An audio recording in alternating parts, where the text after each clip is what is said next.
Reflet de soi. Nuit. Pas la nuit noire et profonde des histoires d'horreur, mais celle où la lueur jaunâtre de la ville cache les étoiles. Une atmosphère grise, brune, malsaine. Un espace figé dans le temps, suspendu entre chien et loup. Privé des grouillements de vie nocturne des citadins, mais trop pollués par leur existence pour profiter de la douceur de la nuit. Une impression gênante, accélérant le pas de celui qui s'y retrouve prisonnier. Oppressante, pas vraiment. Trop imprécise pour cela.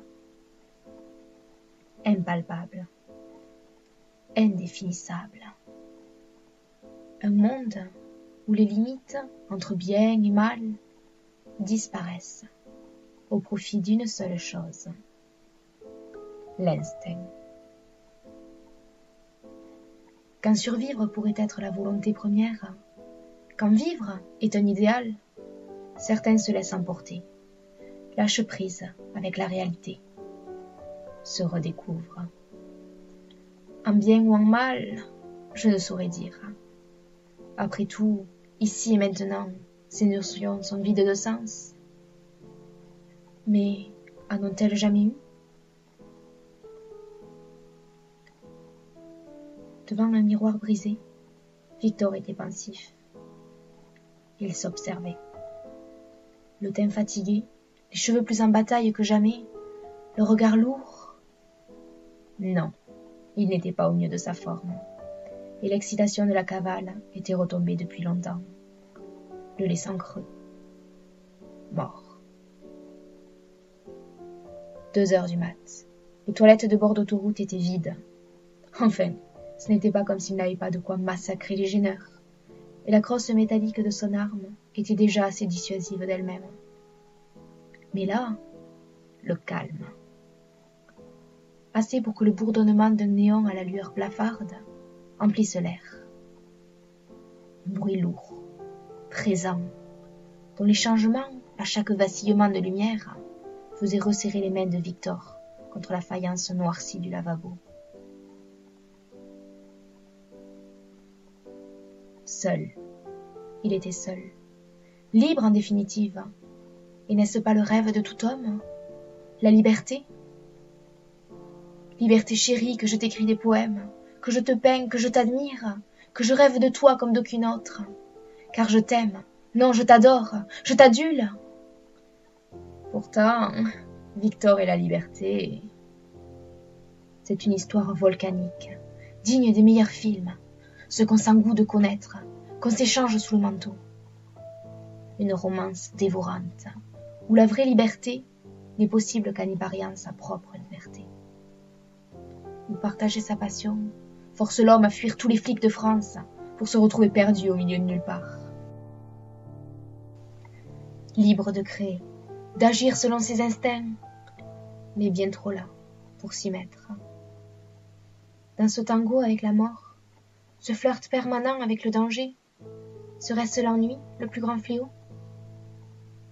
S'arrachant à son reflet fragmenté, Victor ouvrit le robinet, qui après quelques gargouillements, lâcha un fin filet d'eau tiède.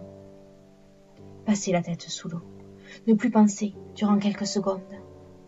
Un infime laps de temps où rien n'importe plus que l'humidité atteignant son crâne, après avoir détrempé sa crinière désordonnée. Sérénité. Après tout, la solitude lui sied très bien, depuis le temps qu'elle était sa compagne. Pourtant, depuis peu, elle lui pèse. Est-ce la fin de leur idylle? Une fin qui s'étire en longueur, se délectant de sa souffrance? Le robinet se ferme en un grincement crispant, et Victor croise le regard de son reflet morcelé. De gros cernes semblaient ne plus vouloir quitter ses yeux, et sa tignasse dégoulinant le long de son cou lui donnait un air de chaton mouillé. Pitoyable! Il était vraiment tombé bien bas. Lui, l'homme aux 1000 visages, le critique de cinéma, le tueur sans pitié ni remords, le loup solitaire dont la simple évocation fait trembler les foyers. Un prédateur mais aussi et surtout un salvateur, cherchant à sauver la perle de ce monde, à punir ceux qui la dénigrent, qui ne veulent pas la voir, et élèvent à son rang d'insignifiants grains de sable. C'était ainsi qu'il était vu, ainsi qu'il avait voulu être vu. Car la vie n'est qu'affaire de mimétisme. L'enfant observe et apprend à vivre, à être adulte. Car devient-on réellement adulte un jour? Victor avait attendu longtemps, en vain. Il avait cru qu'une fois libre du joug de ses parents, cela arriverait. Ce ne fut pas le cas. Son père était toujours présent dans ses choix, dans ce qui le touche, ce qu'il aime. C'est bien la seule chose qu'il ne peut pas lui reprocher, avoir fait de lui ce qu'il est. Parfois, il se met à rêver que notre Victor aurait pu exister si... Mais cet instant fugace lui laisse toujours une amertume sur le palais. Il est qui il est, quoi que cela veuille dire. Pour en revenir au mimétisme, Victor n'avait jamais cessé de jouer à l'adulte. Réaliste, son esprit n'avait pas accepté ses manières et faux-semblants comme une part de l'être humain, mais comme ce que c'était, un mensonge auquel notre esprit veut croire. Et sachant cela, se fondre parmi les hommes fut chose aisée. Telle une conscience supérieure, il lui suffisait de déambuler dans la foule, de voir les visages se contracter tels des masques de théâtre, les silhouettes se comporter comme leur rang leur dictait. Ce comptable marchait en jetant un coup d'œil à sa montre, traversant le parc sans poser sa mallette, sans ôter sa cravate, sans jamais s'allonger dans l'herbe et observer une colonie de fourmis se perdre dans l'infini du ciel. Pourtant, qu'est-ce qui l'en empêchait? Juste une histoire d'étiquette.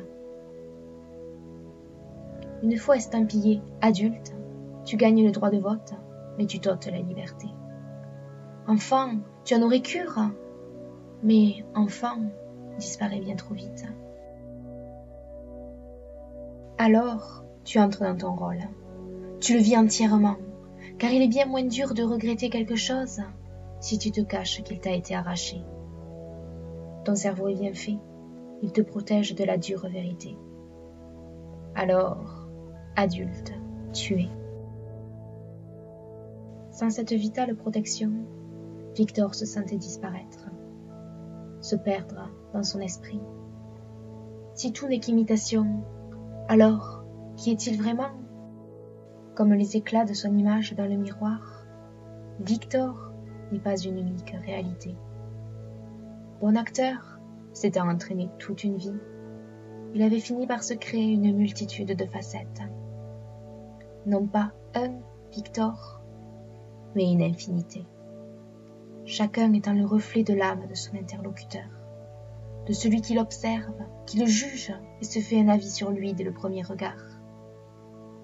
À travers lui, c'est l'autre qui se voit. Mais être un reflet n'est pas si vide. Il faut aussi savoir se fondre dans la foule. Être seul en faisant partie d'un tout. Ne pas détonner parmi eux. Eux qui pensent vivre là où il sait faire semblant. Les autres. Les gouttelettes sont de moins en moins nombreuses à couler le long de sa nuque, de son dos, se perdant dans le tissu de sa chemise. Et Victor ferme les yeux. Un clignement suffirait. Mais cela fait si longtemps qu'il a abandonné ce qui fut sa seconde peau qu'il préfère prendre son temps. Ce n'est pas comme s'il allait être dérangé. Ça y est, il y était. Triomphant, il s'accorda un léger sourire, presque un rictus, et ouvrit les yeux.